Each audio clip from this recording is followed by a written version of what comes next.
మీరు ఊర్మిళాదేవి నిద్ర గురించి వినే ఉంటారు. చిన్నప్పుడు ఈ పాఠం ఉండేది.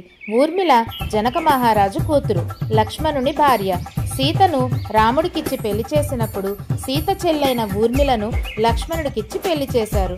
శ్రీరాముడు సీతా లక్ష్మణుడితో అరణ్యవాసం వెళ్తున్నప్పుడు అతనితో పాటు ఊర్మిళ కూడా అడవికి వెళ్ళడానికి సిద్ధమవుతుంది. కానీ తన వృద్ధాప్య తల్లిదండ్రులను చూసుకోవడానికి అయోధ్యలోనే ఉండమంటాడు లక్ష్మణుడు. అలా ఊర్మిళాదేవి అయోధ్యలోనే ఉండిపోతుంది. రాత్రి వేళలో అడవిలో సీతారాములకు రక్షణగా ఉన్న లక్ష్మణుడికి నిద్ర వస్తుండటంతో తన కర్తవ్యానికి ఆటంకం కలిగించొద్దని అన్నావదినల సేవ కోసం వచ్చిన తనను ఈ 14 ఏళ్లు విడిచిపెట్టమని నిద్రదేవతని వేడుకుంటాడు.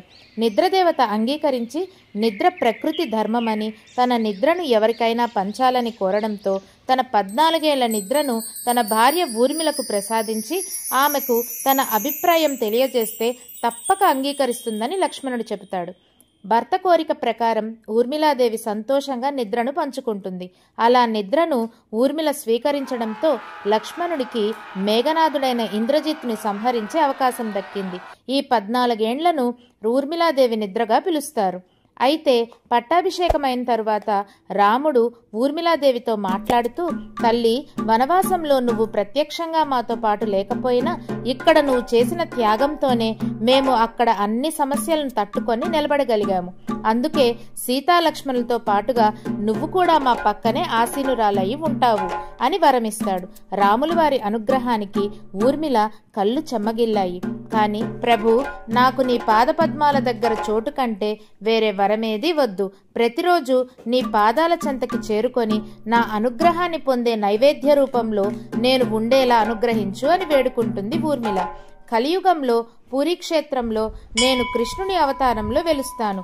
నా సోదరుడు లక్ష్మణుడు బలరాముని రూపంలో నాతో తోడుగా ఉంటాడు. నువ్వు విమలాదేవి అవతారంలో ఆ ఆలయంలోని క్షేత్రపాలకురాలుగా వెలుస్తావు. అక్కడ నిత్యం రూపొందించే మహాప్రసాదంలో కొలువై ఉంటావు అంటూ వరాన్ని అందించారట. ఆ వరం కారణంగానే ఇప్పటికీ పూరిలోని జగన్నాథుని ఆలయం పక్కన విమలాదేవి ఆలయం కనిపిస్తుంది.